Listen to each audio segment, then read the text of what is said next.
असांजो ज़िलो उमरकोट गुरबत ऐं तइलीमी पसमानदगी जे लिहाज़ खां पाकिस्तान में टॉप ते आहे, जंहिंमें गुरबत जी शरह जेका आहे सा 75% आहे, जॾहिं त तइलीमी शरह जेका आहे 70% खां बि हेठि आहे।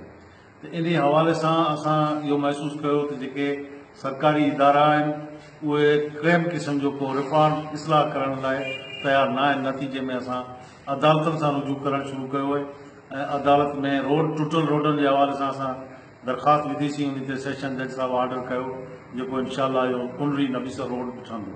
साॻी तरह अॼु असां तइलीमी हवाले सां हिकिड़ो सर्वे करे उनजी पिटीशन दाख़िल कई आहे, जंहिंमें नबीसर रोड ऐं आस पास जे काफ़ी सारनि स्कूलनि उन्हनि जी निशानदेही कई आहे त उहे बंदि पिया आहिनि या उते सहूलियतूं न आहिनि, बेंचूं न आहिनि, उस्ताद न आहिनि।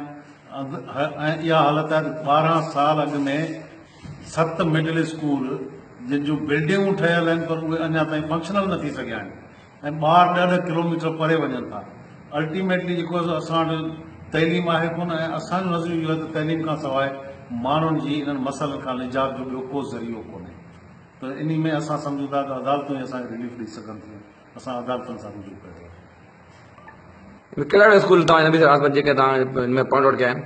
असां हिन में मिडिल स्कूल आहिनि, हिकिड़ो त government higher secondary school Nabisar road, पोइ government girls high school Nabisar road ऐं जेके मिडिल स्कूल 12 साल अॻे ठहिया आहिनि ऐं अञा ताईं फंक्शनल न आहिनि। उन्हनि में middle school Isak Chandio Dambarlo, middle school Khan Mohammad Rind, middle school Shah Faram, middle school Mohammad Bakhsh Chandio, middle school Jafar Khan Chandio, middle school Hingoro ख़ासकेली।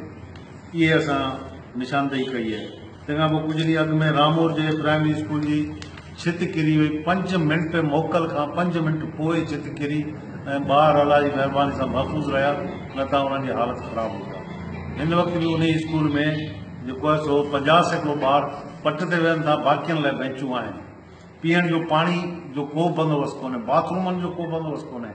Higher secondary school में 11वीं ऐं 12वीं क्लास में शागिर्दियाणियूं जेके आहिनि उन्हनि जे लाइ बाथरूम कोन्हे, कंप्यूटर लैब कोन्हे, साइंस लैब कोन्हे, उहे कंहिं क़िस्म जी का फैसिलिटी या सहूलियत सब्जेक्ट स्पेशलिस्ट न आहिनि। उहे ॿार पढ़ी छा थींदा, उन्हनि जो ज़हनी तरक़ी कहिड़ी थींदी।